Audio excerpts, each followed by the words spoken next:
Iniciando protocolo, nivel de acceso autorizado. Proyecto activo, archivo confidencial.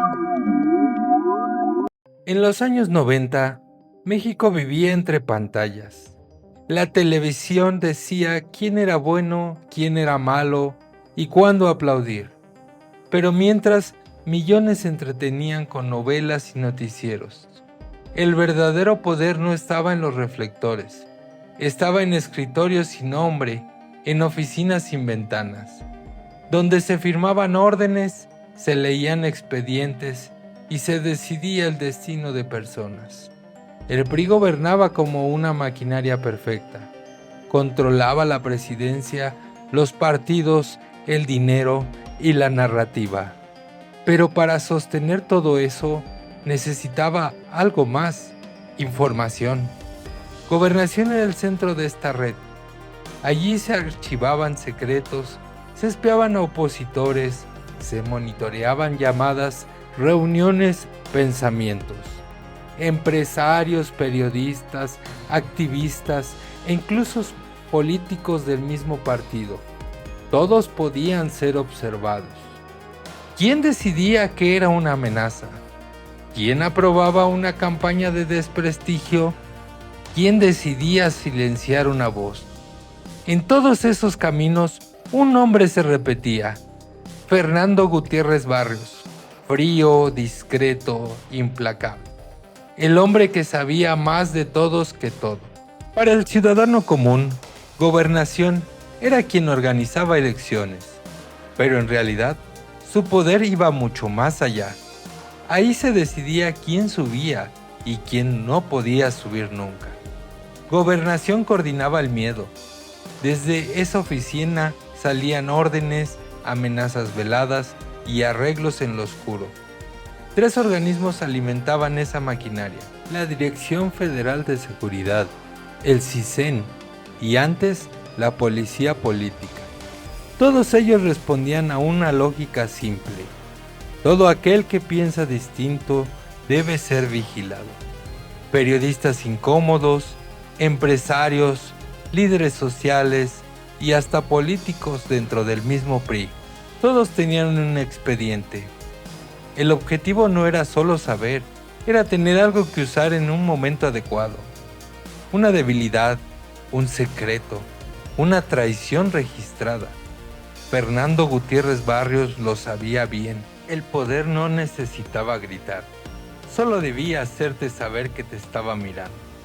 Por eso, Gobernación no era solo un edificio, era un sistema, una estructura emocional diseñada para que nadie se saliera del guión.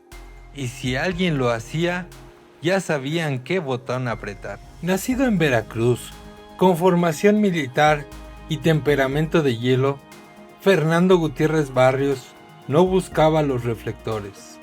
Nunca necesitó aplausos, solo obediencia. Fue capitán del ejército, pero su verdadera carrera empezó cuando colgó el uniforme. Se puso el traje de gris de burócrata silencioso. No era un líder de masas, ni un político de sonrisa fácil. Era un operador, el tipo de hombre que no aparece en los periódicos, pero cuya firma estaba detrás de muchas decisiones. Como jefe de la Dirección Federal de Seguridad y después desde la Subsecretaría de Gobernación, construyó una red invisible de control político. Su arma no eran los tanques, eran los expedientes, las grabaciones, los informes clasificados. Sabía quién engañaba a quién, qué empresario tenía deudas ocultas, qué líder estudiantil tenía una doble vida, qué periodista estaba a punto de publicar algo incómodo. Su poder era saber antes que nadie. En los años 70, 80 y 90, nada importante se decidía en México sin que alguien se preguntara: ¿y Gutiérrez Barrios ya lo aprobó? El sistema no se sostenía por votos, se sostenía por lealtad y por miedo. En una época donde el PRI lo era todo, la amenaza más poderosa no era pública, era silenciosa. Dentro de la Secretaría de Gobernación reposaban carpetas confidenciales con nombres conocidos: empresarios, senadores, líderes religiosos, intelectuales. No se trataba de ideología, se trataba de control. Una reunión incómoda, un sobresellado con papeles delicados, una grabación que nunca debía de existir. Eso bastaba para torcer decisiones, cambiar votos y cerrar bocas. Gutiérrez Barrios no necesitaba gritar, no levantaba la voz ni amenazaba. Solo llegaba con una carpeta bajo el brazo y la conversación terminaba antes de empezar. Algunos lo llamaban el cancerbero, porque nadie pasaba sin su visto bueno. Otros con más respeto o más miedo. Le decían el arquitecto del silencio, porque sabía lo que valía el silencio y cuánto costaba romperlo. Los archivos secretos no solo documentaron el pasado, mantenían a raya el presente y aseguraban el futuro. Y todo eso se operaba desde un escritorio sin ventanas en el corazón del edificio de Bucareli. Gutiérrez Barrios no necesitaba estar en todos lados, pero su sombra sí. Antes del 2 de octubre de 1968, coordinó al Batallón Olimpia, la unidad encubierta que infiltró el movimiento estudiantil. Disfrazados de civiles, marcaron objetivos con guantes blancos. Luego, la represión hizo el resto. En los años 70, impulsó la creación de la Brigada Blanca, una fuerza de tarea no oficial para combatir la subversión. Su blanco no eran criminales comunes, sino estudiantes, profesores, líderes sindicales y militantes de izquierda. Muchos detenidos y desaparecidos reportaron haber sido interrogados en instalaciones clandestinas. Algunos mencionan su nombre, otros solo describían a un hombre que nunca levantaba la voz. Ya como secretario de Gobernación entre 1988 y 1993, fue el operador silencioso del régimen de Carlos Salinas de Gortari. Negociaba con gobernadores, disciplinaba senadores, silenciaba periodistas, tejía alianzas con la misma facilidad que fracturaba partidos. No necesitaba órdenes escritas, solo hacía una llamada. Y lo que debía pasar, pasaba. Sabía cuándo operar directamente y cuándo dejar que otros ensuciaran las manos. Porque en México de los 90, el poder no siempre tenía un rostro, pero sí una firma invisible. Después de operar en la penumbra durante décadas, Fernando Gutiérrez Barrios cerró su carrera sin escándalos. Fue gobernador de Veracruz, senador, secretario de Gobernación, pero nunca buscó reflectores. Nunca fue candidato presidencial, nunca apareció en campañas y aún así decidía más que muchos presidentes municipales juntos. No fue enjuiciado por su papel en la guerra sucia, tampoco por las redes de vigilancia, los expedientes ilegales, ni por las operaciones encubiertas que llevaron al silencio a miles. Falleció en el año 2000, justo cuando el PRI perdía el poder presidencial por primera vez.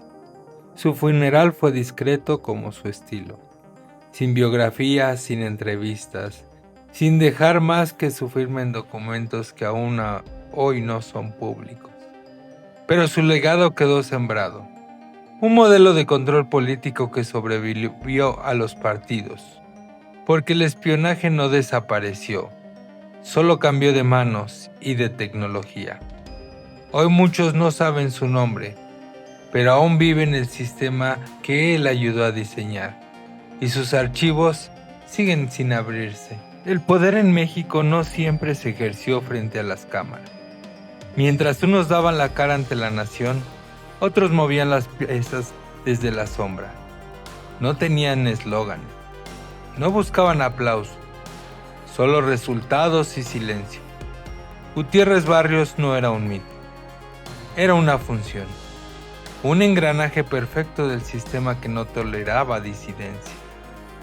¿Quién vigila al vigilante? ¿Cuántas decisiones importantes se tomaron en base en chantajes, expedientes personales, grabaciones privadas? En México el silencio fue estrategia de Estado. El país del silencio no solo callaba en las calles, También callaba en oficinas, los cafés políticos, las redacciones de periódicos. No hacía falta una amenaza explícita. Bastaba con saber que alguien te estaba leyendo, escuchando, vigilando. Si te impactó este capítulo, compártelo. No por nostalgia, sino por memoria. Porque hay hombres que no se enseñan en la escuela, pero explican todo lo que hoy sigue ocurriendo. Fernando Gutiérrez Barrios no dio discursos, pero sus decisiones marcaron generaciones.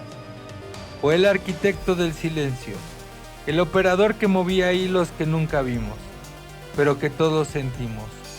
Suscríbete a Archivo Confidencial.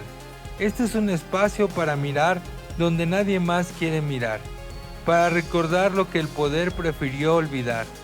La historia de México también se cuenta desde sus archivos, y a veces desde sus secretos. Nos vemos en el siguiente episodio, donde el pasado todavía no termina de hablar. Protocolo finalizado, hasta el próximo archivo. Y no olvides suscribirte.